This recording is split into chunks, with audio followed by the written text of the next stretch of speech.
امام کے پیچھے کیول ثنا پڑھ سکتے ہیں، الحمد شریف یا کوئی بھی صورت نہیں پڑھ سکتے. تو آپ نے یہ بتایا تھا کہ اگر پڑھیں گے تو وہ حرام ہے، جو لوگ اگر پڑھیں گے امام کے پیچھے تو وہ حرام ہے.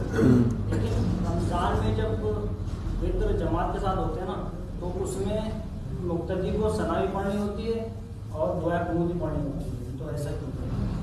ان کا سوال سمجھ گئے آپ؟ جیسے امام کے پیچھے قرات نہیں کی جاتی ہے، کیا ہے، صرف امام کہیں گے اللہ اکبر، آپ بھی اللہ اکبر کہو گے، امام نے نیت باندھ لی، اب وہ پہلی رکعت میں تو ثنا کا وقت ہوتا ہے، پڑھ لیجئے، باقی وہ الحمد شریف پڑھیں گے، قرات کریں گے، اور مقتدی کیا کرتے ہیں، اتحیات پڑھتے ہیں، درود ابراہیم، دعائے معصور اور سلام پھر دیتے ہیں.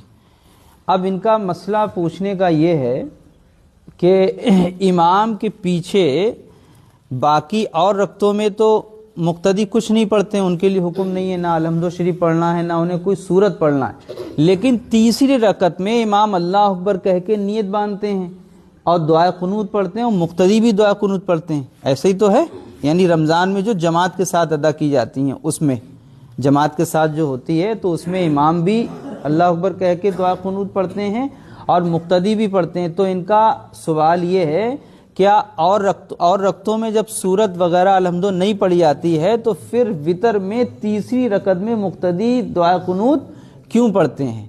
تو دیکھیے، اس کا شرعی حکم یہ ہے کہ جس طریقے سے تشہد میں اتحیات کا پڑھنا واجب ہے مقتدی کے لیے، ایسے ہی دعائے قنوت جو ہے یہ واجب ہے امام کے لیے بھی اور مقتدی کے لیے بھی. دعائے قنوت کوئی سورت نہیں ہے بلکہ یہ دعا ہے، اور دعا جیسے اتحیات امام کے پیچھے پڑھ سکتے ہیں، واجب ہے اتحیات پڑھنا، اور ایسے ہی امام کے پیچھے تیسری رکعت میں دعائے قنوت پڑھنا بھی واجب ہے. وہ کوئی سورت نہیں بلکہ وہ دعا ہے. تو یہ بھی بہت اہم مسئلہ ہے. اعتراض تو اعتراض ہے کہ امام کے پیچھے جب کچھ نہیں پڑھ سکتے تو پھر تیسری رکعت میں وطر میں دعا قنوت کیوں پڑھتے ہیں؟ سمجھ گئے نہیں مسئلہ؟ یہ سمجھ گئے آپ؟